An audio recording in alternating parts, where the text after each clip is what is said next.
30 दिसंबर 2015 की रात पंजाब में बाहर से देखने पर बिल्कुल आम सर्द रात जैसी लग रही थी।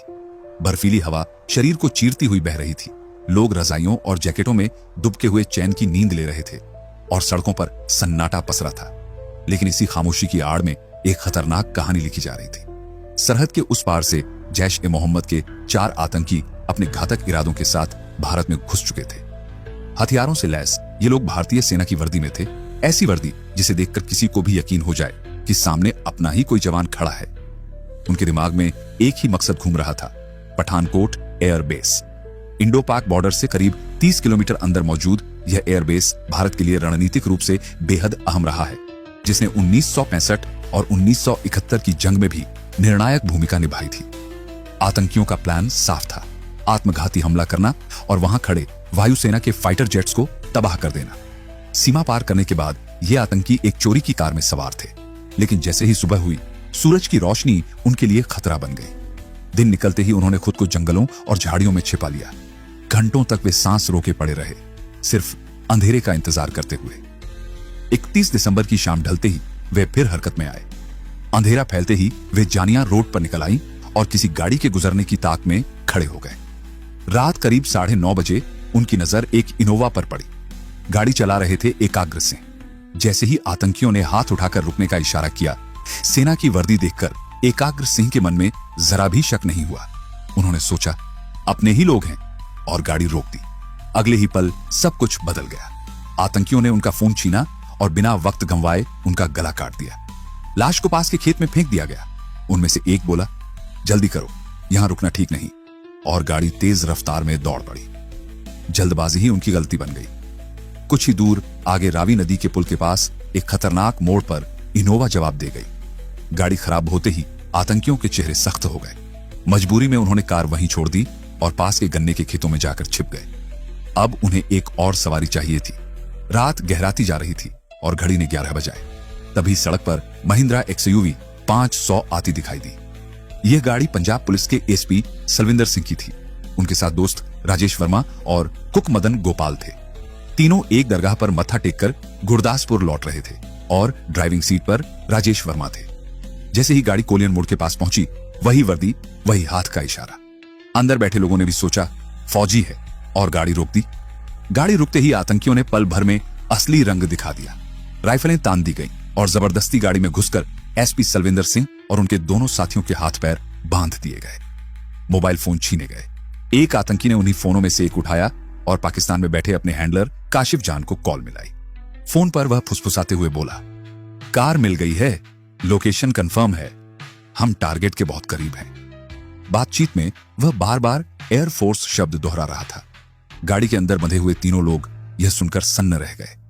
अब उन्हें साफ समझ आ चुका था कि ये लोग किसी छोटी वारदात के लिए नहीं, बल्कि भारतीय वायुसेना पर हमला करने आए हैं और आने वाले वक्त में कुछ बहुत बड़ा होने वाला है। फोन कटते ही गाड़ी फिर से चल पड़ी। अंधेरी सड़क पर दौड़ती उस गाड़ी के अंदर खौफ का माहौल था। आतंकियों ने चलते वाहन में ही तीनों को लात घूंसों और राइफल की बट से बेरहमी से पीटना शुरू कर दिया। कोई चिल्लाया, शोर मत मचाना वरना यहीं खत्म कर देंगे। कुछ ही देर बाद गाड़ी गुलपुर सिमली गांव के पास जंगलनुमा इलाके में पहुंची। वहां रुकते ही आतंकियों ने एसपी सलविंदर सिंह और कुक मदन गोपाल की आंखों पर पट्टी बांधी और बिना वक्त गंवाए उन्हें चलती गाड़ी से नीचे धक्का दे दिया। अंधेरे में गिरते हुए दोनों को लगा शायद अब जान नहीं बचेगी। आतंकियों को अभी तक यह भनक भी नहीं थी कि जिन 2 लोगों को उन्होंने सड़क पर फेंका है, उनमें से एक पंजाब पुलिस का एसपी है। वे यही समझ रहे थे कि गाड़ी राजेश वर्मा चला रहा था तो मालिक भी वही होगा। इसी गलतफहमी में वे राजेश को अपने साथ ले गए। इधर मौका मिलते ही सलविंदर सिंह और मदन गोपाल ने किसी तरह अपने बंधे हाथ खोल लिए, आंखों से पट्टी हटाई और लड़खड़ाते कदमों से गुलपुर सिमली गांव की तरफ बढ़े।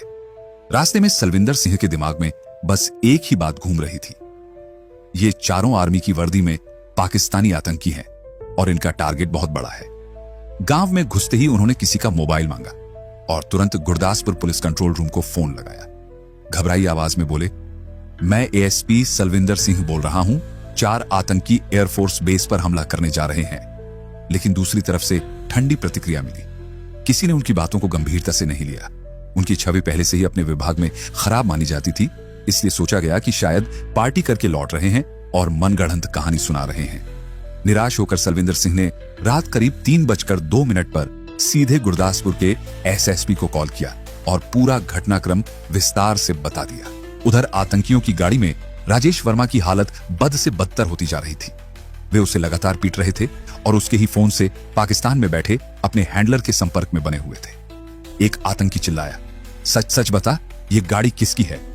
दर्द से कराहते हुए राजेश ने किसी तरह कहा, यह पंजाब पुलिस के एसपी सलविंदर सिंह की कार है, जिन्हें तुम पीछे फेंक आए हो। यह सुनते ही फोन के उस पार बैठे हैंडलर भड़क उठे। पुलिस अधिकारी होने की वजह से सलविंदर सिंह उन्हें सबसे बड़ा खतरा लगने लगा। हैंडलर ने गुस्से में कहा, तुरंत वापस जाओ और उन्हें ढूंढो, वरना पूरा ऑपरेशन खतरे में पड़ जाएगा। आदेश मिलते ही आतंकी पलटे, लेकिन तब तक बहुत देर हो चुकी थी। सलविंदर सिंह और मदन गोपाल वहां से अपनी जान बचाकर निकल चुके थे। इस नाकामी से बौखलाए आतंकियों ने सारा गुस्सा राजेश वर्मा पर उतार दिया। सुबह करीब 4 बजे उन्होंने चाकू से उसका गला रेत दिया। उन्हें पूरा यकीन था कि राजेश कुछ ही देर में मर जाएगा। उसे गाड़ी से बाहर निकालकर पास के खेत में फेंक दिया गया और आतंकी अपनी मंजिल की तरफ बढ़ गए। लेकिन किस्मत ने राजेश का साथ दिया। लहूलुहान हालत में भी वह किसी तरह घिसटते हुए पास के गांव अकालगढ़ पहुंच गया। गांव वालों ने उसे देखा तो तुरंत अस्पताल पहुंचाया। वहीं उसने पुलिस को पूरी कहानी बता दी। इसी बीच जिस पहले शख्स एकाग्र सिंह को आतंकियों ने मार डाला था, उनके देर रात तक घर न लौटने पर परिवार वालों ने नजदीकी पुलिस स्टेशन में गुमशुदगी की रिपोर्ट दर्ज करवा दी थी। दूसरी तरफ सलविंदर सिंह लगातार बड़े पुलिस अधिकारियों को फोन कर रहे थे और खतरे की घंटी बजा रहे थे। कुछ ही घंटों में एक ही इलाके से जुड़ी लगातार घटनाओं की खबरों ने पुलिस महकमे को हिला दिया।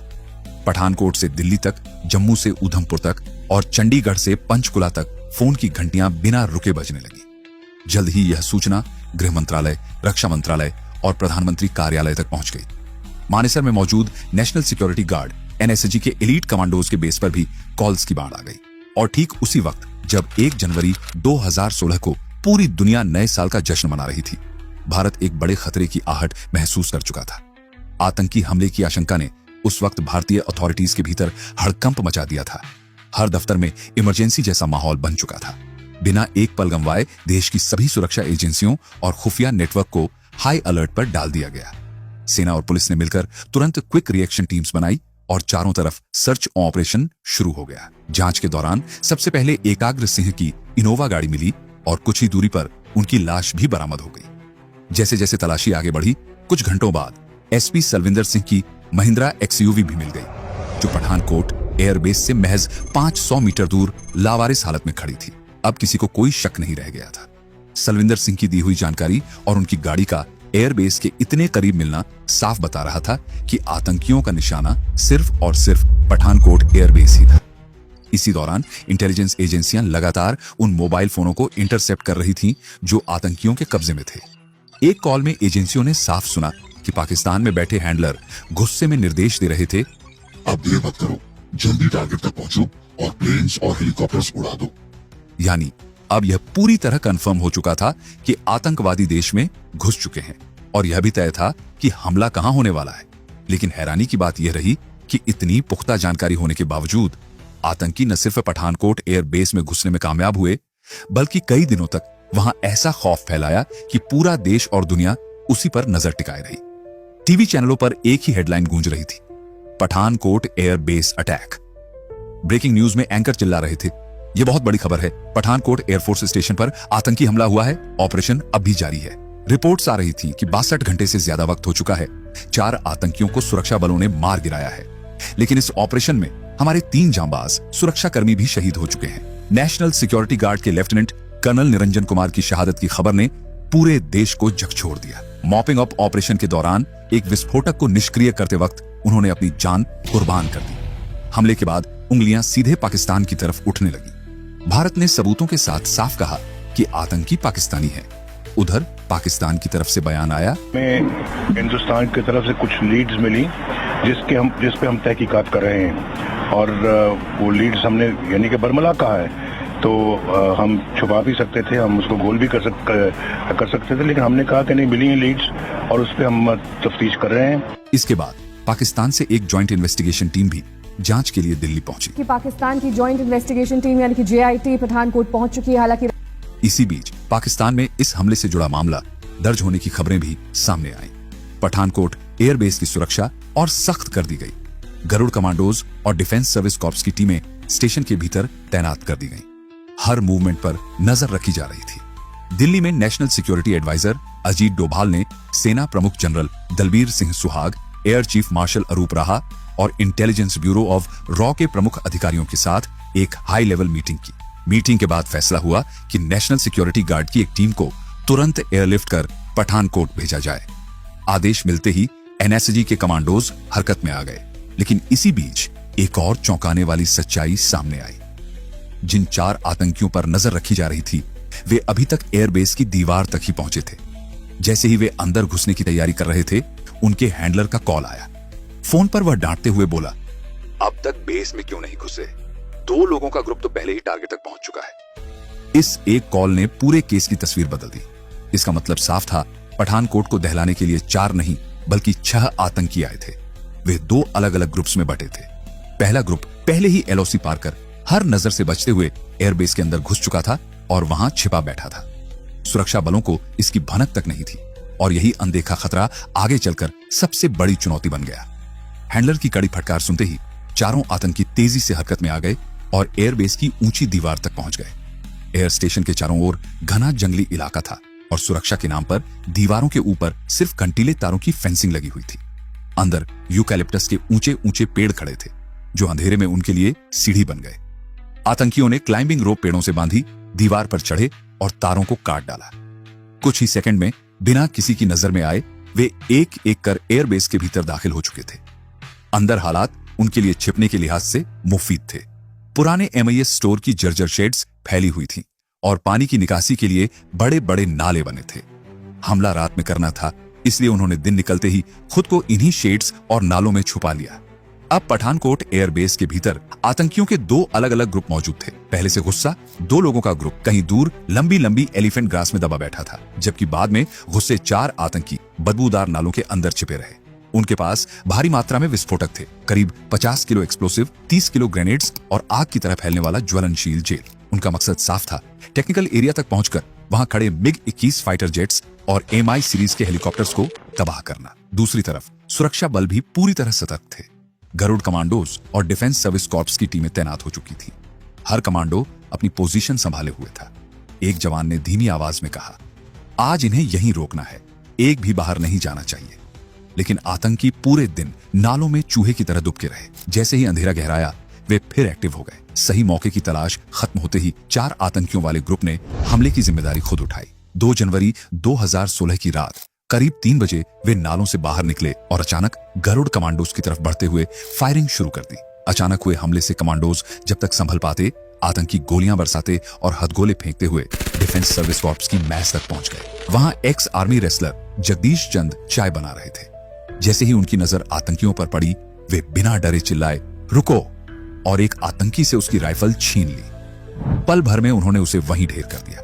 लेकिन इससे पहले कि वे बाकी आतंकियों को रोक पाते, गोलियों की बौछार हो गई। जगदीश चंद वहीं शहीद हो गए। इसके बाद बचे हुए 3 आतंकियों ने मैस के अंदर घुसकर अंधाधुंध फायरिंग शुरू कर दी। गोलियों की आवाज से पूरा इलाका गूंज उठा और DSSC के 4 और जवान अपनी जान गंवा बैठे।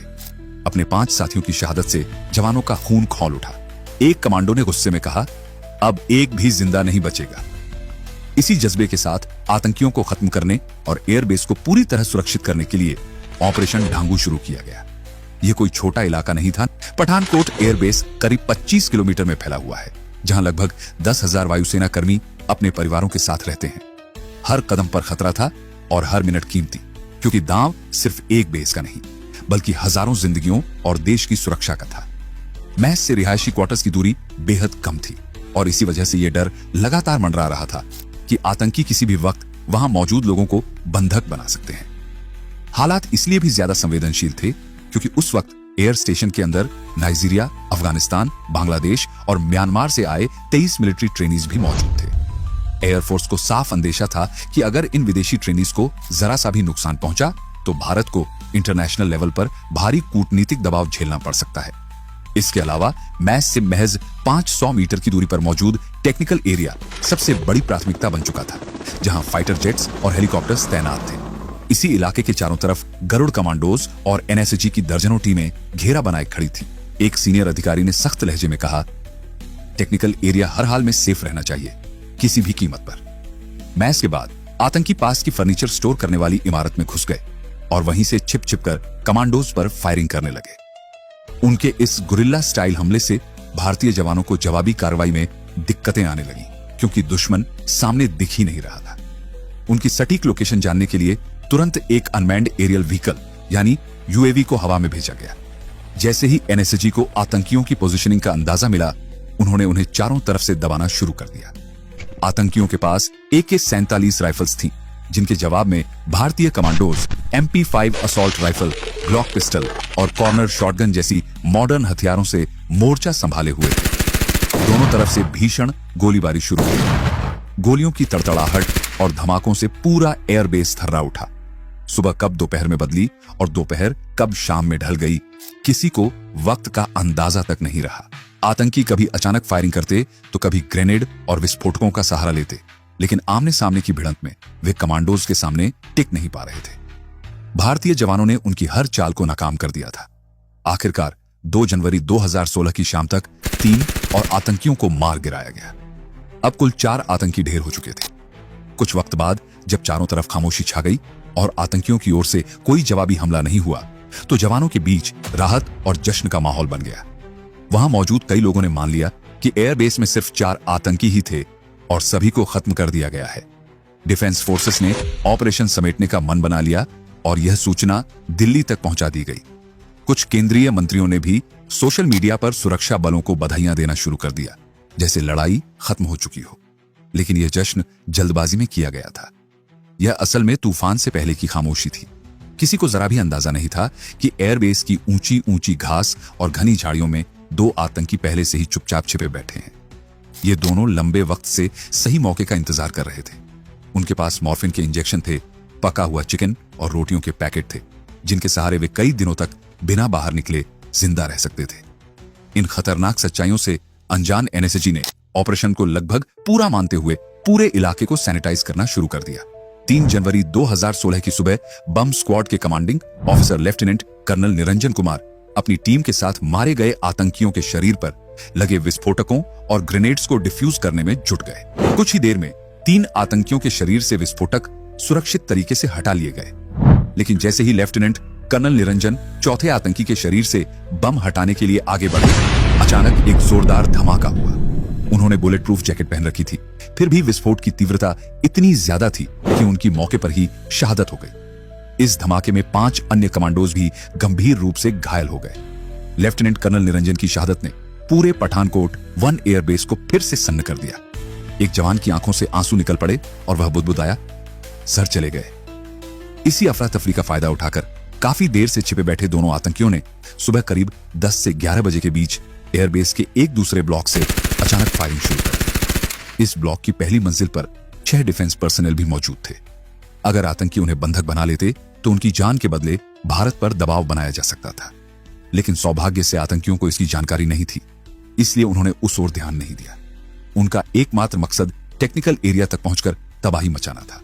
गोलीबारी की आवाज सुनते ही पूरे एयरबेस में फिर से अलर्ट जारी हो गया। हालात की गंभीरता को देखते हुए दिल्ली से एनएसजी की 2 और यूनिट्स को तुरंत एयरलिफ्ट कर पठानकोट भेजा गया। अब यह साफ हो चुका था कि लड़ाई अब भी खत्म नहीं हुई है और आखिरी सांस तक यह जंग जारी रहने वाली है।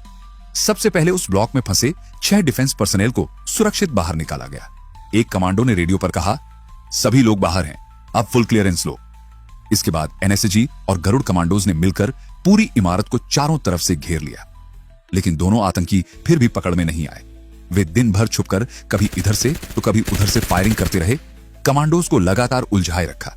शाम ढलने लगी थी, अंधेरा तेजी से फैल रहा था और वक्त अब उनके खिलाफ जा रहा था। ऐसे में फैसला लिया गया कि अब इंतजार नहीं, सीधे एक्शन होगा। आखिरकार एनएसजी कमांडोज ने आतंकियों को उसी कमरे में खत्म करने के लिए ब्रीचिंग बस्टर टूल्स का इस्तेमाल किया।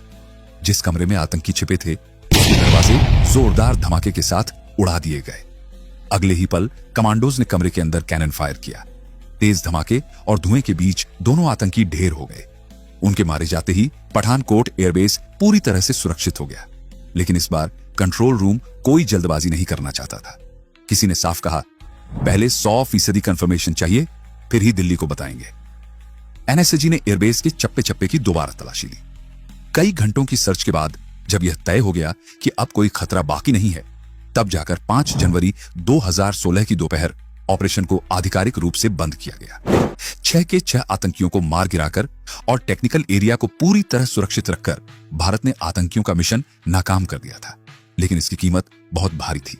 इस ऑपरेशन में देश के 7 बहादुर जवान शहीद हुए थे। इन्हीं में से एक गरुड़ कमांडो गुरसेवक सिंह भी थे, जिनकी शादी को महज 45 दिन हुए थे। उनकी शहादत की खबर ने हर आंख नम कर दी। पूरा देश गहरे शोक में डूबा हुआ था। सरकार इस हमले के पीछे मौजूद हर साजिश को बेनकाब करना चाहती थी। इसलिए जब एयरबेस के अंदर ऑपरेशन ढांगू चल रहा था, उसी वक्त पंजाब पुलिस एएसपी सलविंदर सिंह और उनके दोनों साथियों राजेश वर्मा और मदन गोपाल से भी गहन पूछताछ की जा रही थी। पुलिस जानना चाहती थी कि जिन आतंकियों ने एकाग्र सिंह को बेरहमी से मार डाला, उन्होंने सलविंदर सिंह को आखिर जिंदा क्यों छोड़ दिया। सलविंदर सिंह की छवि पहले से ही विभाग में ठीक नहीं मानी जाती थी और पूछताछ के दौरान उन्होंने कई बार अपने बयान बदले, जिससे शक और गहरा गया। हालांकि जांच आगे बढ़ने पर उन्हें इस हमले से क्लीन चिट दे दी गई। इसके बाद इस केस की जिम्मेदारी नेशनल इन्वेस्टिगेशन एजेंसी यानी एनआईए को सौंप दी गई। एनआईए ने पूरे पठानकोट एयरबेस की बेहद बारीकी से जांच की। जांच के दौरान एयरबेस के पश्चिमी हिस्से से फेंस कटर, क्लाइंबिंग रोप, ऊनी कैप और दस्ताने बरामद हुए, जिनका इस्तेमाल आतंकियों ने घुसपैठ के लिए किया था। नालों के पास जूतों के ऐसे निशान मिले जो मारे गए आतंकियों के जूतों से मेल खाते थे। कॉल इंटरसेप्ट्स से यह भी साफ हो गया कि सभी आतंकी पाकिस्तान से आए थे।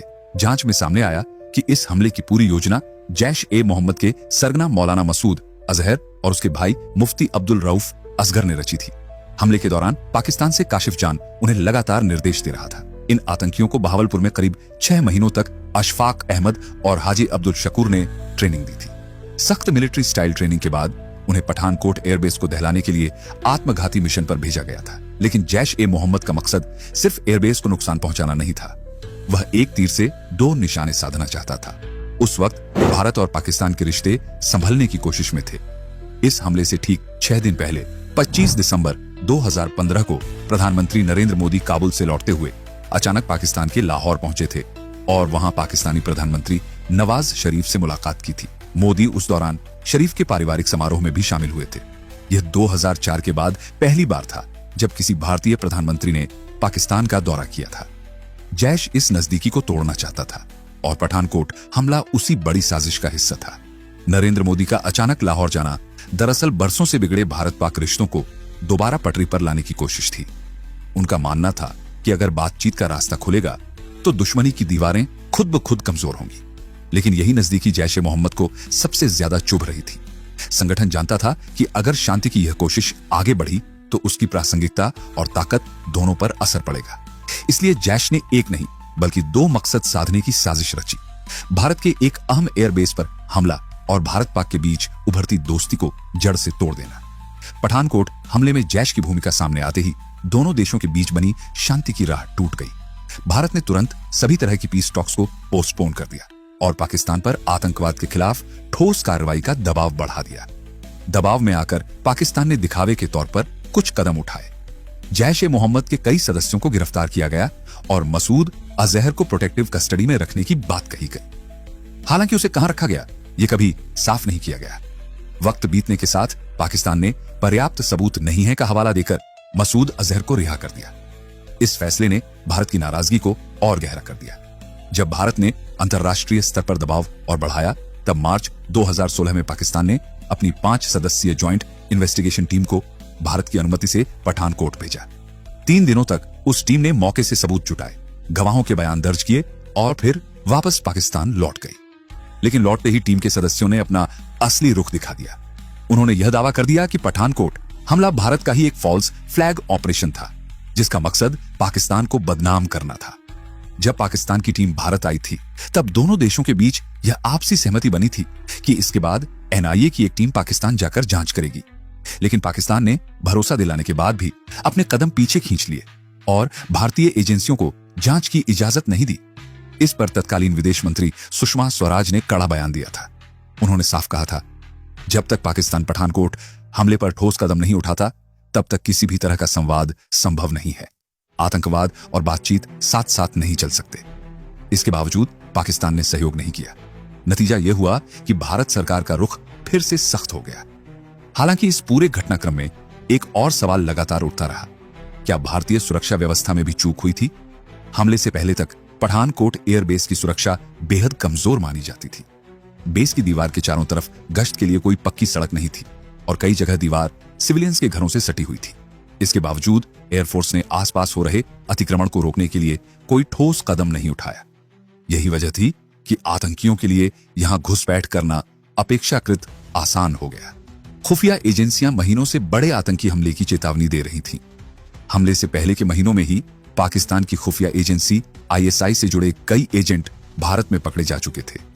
पठानकोट हमले से करीब 1 महीने पहले BSF के हेड कांस्टेबल अब्दुल रशीद को दिल्ली पुलिस ने जम्मू कश्मीर से गिरफ्तार किया था। उस पर ISI के लिए जासूसी करने का आरोप था। जांच में सामने आया कि वह और उसका रिश्तेदार कफायतुल्लाह खान लंबे वक्त से ISI के संपर्क में थे और भारतीय सेना से जुड़ी अहम जानकारियां पाकिस्तान तक पहुंचा चुके थे। इसके अलावा शेख मोगल और मोहम्मद एजाज को कोलकाता और मेरठ से ISI के लिए जासूसी करते हुए पकड़ा गया। दिसंबर 2015 में पोखरण से पूर्व सैनिक गोवर्धन सिंह भी गिरफ्तार हुआ, जो सालों से भारतीय रक्षा प्रतिष्ठानों की संवेदनशील जानकारी ISI को दे रहा था। वहीं भटिंडा एयरबेस पर तैनात एयरमैन रंजीत केके को भी दिल्ली पुलिस की क्राइम ब्रांच, मिलिट्री इंटेलिजेंस और एयरफोर्स की संयुक्त कार्रवाई में पकड़ा गया। उस पर आरोप था कि वह 2010 से ISI के लिए काम कर रहा था। एक महिला एजेंट दामिनी मैडॉट सोशल मीडिया के जरिए उससे संपर्क में थी और उसे एयरबेस से जुड़ी गोपनीय जानकारियां निकलवा रही थी। गिरफ्तारी से पहले तक रंजीत कई एयरबेस पर तैनात फाइटर एयरक्राफ्ट की संख्या और मोबाइल रडार यूनिट्स की लोकेशन ISI तक पहुंचा चुका था। एक ही साल में इतने बड़े पैमाने पर ISI से जुड़े एजेंट्स का पकड़ा जाना इस बात का साफ संकेत था कि पाकिस्तान समर्थित आतंकी संगठन किसी बड़े हमले की तैयारी में थे। पठानकोट हमले से पहले भारतीय एजेंसियों के पास SP सलविंदर सिंह और राजेश वर्मा की गवाही से लेकर आतंकियों द्वारा इस्तेमाल की गई गाड़ी के एयरबेस से महज 500 मीटर दूर मिलने जैसी अहम जानकारियां मौजूद थीं। इसके बावजूद आतंकी सुरक्षा में सेंध लगाकर एयरबेस में घुसने में कामयाब हो गए। बाद में गृह मंत्रालय ने इस पूरे मामले की जांच के लिए एक स्टैंडिंग कमेटी बनाई। कमेटी ने एयरबेस का दौरा करने के बाद अपनी रिपोर्ट में सुरक्षा एजेंसियों की लापरवाही पर कड़ी टिप्पणी की। रिपोर्ट में कहा गया कि अगर केंद्र सरकार और खुफिया एजेंसियां अलर्ट्स को गंभीरता से लेती और बेहतर तालमेल होता तो आतंकी कभी बेस में दाखिल ही नहीं हो पाते। हालांकि एक बात साफ थी, आतंकियों के घुसने के बाद भारतीय जवानों ने बहादुरी और पेशेवर अंदाज में मोर्चा संभाला। उनकी वजह से जैश-ए-मोहम्मद का कोई भी आतंकी टेक्निकल एरिया तक नहीं पहुंच पाया और एयरफोर्स को होने वाला बड़ा नुकसान टल गया। जैश का यह मिशन भले ही फेल हो गया, लेकिन वह दरार जो वह भारत और पाकिस्तान के बीच डालना चाहता था, वह इस हमले के बाद फिर गहरी हो गई। जैश यही नहीं रुका। इस हमले के करीब 8 महीने बाद उरी हमला हुआ और लगभग 3 साल बाद पुलवामा में उसने देश को झकझोर देने वाली वारदात को अंजाम दिया। पठानकोट के बाद भारत ने सैन्य जवाबी कार्रवाई नहीं की, लेकिन उरी और पुलवामा के बाद भारत ने दुश्मन के घर में घुसकर जवाब दिया और साफ संदेश दे दिया कि अब हर हमले की कीमत चुकानी पड़ेगी। अगर आपको यह कहानी सिर्फ एक खबर नहीं बल्कि सिस्टम की परतें खोलती सच्चाई लगी हो तो वीडियो को लाइक कर